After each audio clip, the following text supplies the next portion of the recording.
আমরা আগামীকাল সারা বাংলাদেশে অর্ধবেলা ইনসানিয়াত বিপ্লবের পক্ষ থেকে হরতাল আহ্বান করছি। জেলা জামাতের আমিরের অনুমতি ছাড়া সমাবেশ করা যাবে না। আপনারা অনুমতি নিয়েছেন নাকি?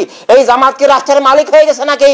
রাষ্ট্র ধ্বংস করছে, ধর্মকে ধ্বংস করছে, গণতন্ত্রকে ধ্বংস করছে, আমাদের নাগরিকত্ব হরণ করছে, আমাদের স্বাধীনতা অধিকার হরণ করছে। এখানে জামাত শিবির যারা আছে, মদদিবাদ, ওহিবাদ, এদের সাথে সরকার অন্তর্বর্তী সরকার ঘেঁষে গেছে, ওদেরকে নিয়ে বৈঠক করছে।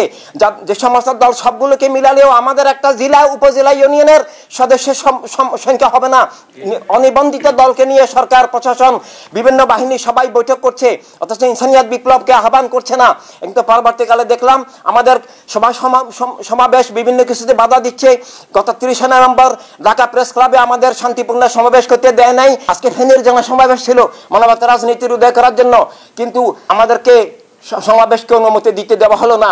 ইনসানিয়াত বিপ্লবের রেকর্ডে আজকে 40 বছরে কোনোদিন দ্বন্দ্ব সংঘাতের কোনো উদাহরণ, কোনো দৃষ্টান্ত কেউ চ্যালেঞ্জ আমরা করতে দেখাতে পারবে না। আমরা সব সময় শান্তিপূর্ণ সমাবেশ করি। আমাদের প্রতিটি সমাবেশে হাজার হাজার বোন থাকে, শিশুদেরকে কোলে নিয়ে মা বোনরা থাকে। ইনসানিয়াত বিপ্লব ভাই বোন সবাইকে নিয়ে, মুসলিম অমুসলিম সবাইকে নিয়ে এটা নিরাপদ সংগঠন। 15 দিন পূর্বে আবেদন করার পরও ফেনীর পুলিশ প্রশাসন, জামাত শিবির প্রভাবিত এই যে পুলিশ প্রশাসন, রাষ্ট্রীয় প্রশাসন, ডিসি সবাই এরা আজকে 15 দিন পর্যন্ত নীরব থেকে গত রাতে আমাদের সেক্রেটারি মহোদয়কে ডেকে নিয়ে বলে আপনারা সমাবেশ করতে পারবেন না, আপনাদের বিরুদ্ধে সমন্বয়কদের এবং অন্যান্যদের অভিযোগ আছে। আরো বলতেছে যে জেলা জামাতের আমিরের অনুমতি ছাড়া সমাবেশ করা যাবে না। আপনারা অনুমতি নিয়েছেন নাকি? এই জামাত কি রাষ্ট্রের মালিক হয়ে গেছে নাকি?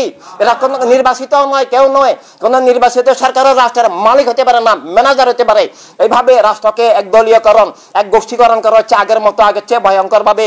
আমাদের সাংবিধানিক অধিকার, আমাদের নাগরিকত্ব, আমাদের রাজনৈতিক অধিকার, মানুষ হিসাবে আমাদের অধিকার সবকিছু এই স্বৈরাচার, নব্য ফেসিবাড়ি, এই অসৎ সরকার, প্রতারক সরকার, মীর জাফর সরকার আমাদের রক্তের সাথে, আমাদের ত্যাগের সাথে, আমাদের আন্দোলনের সাথে, আমাদের গণতন্ত্রের প্রত্যাশার সাথে, সবকিছুর সাথে বিশ্বাসঘাতকতা, বেইমানি প্রতারণা করে ওরা রাষ্ট্রকে জবরদখল এক গোষ্ঠীর দিকে ছেড়ে দিয়ে রাষ্ট্র ধ্বংস করছে, ধর্মকে ধ্বংস করছে, গণতন্ত্রকে ধ্বংস করছে, আমাদের নাগরিকত্ব হরণ করছে, আমাদের স্বাধীনতা অধিকার হরণ করছে।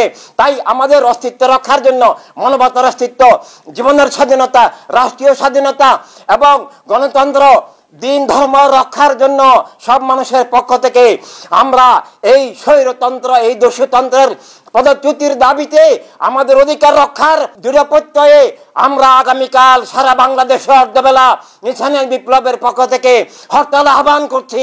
আমরা ইনসানিয়াত বিপ্লব হরতাল পছন্দ করি না, আমরা কখনো হরতাল আহ্বান করি নাই।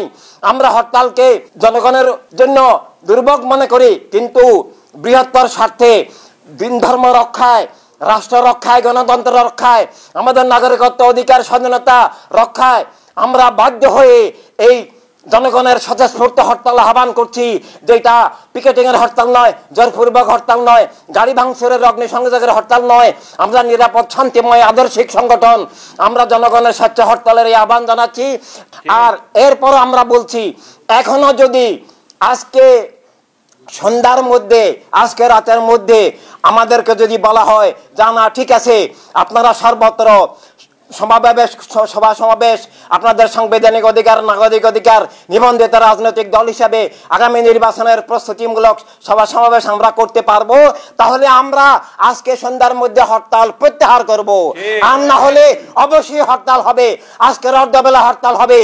আর যদি তারপরও না মানে, আর যদি কোনো সমাবেশ আমাদের নাগরিক অধিকার হরণ হয়, সাংবিধানিক অধিকার হরণ হয়, গণতন্ত্র ধ্বংস করার, রাষ্ট্রকে এক গোষ্ঠীবাদী জবরদখলের দিকে নিয়ে যাওয়া হয়, তাহলে আমরা আরো সমগ্র জনগণকে, মানবিক গণতান্ত্রিক জনগণকে নিয়ে আমরা আরো বৃহত্তর কর্মসূচি দিতে বাধ্য হব।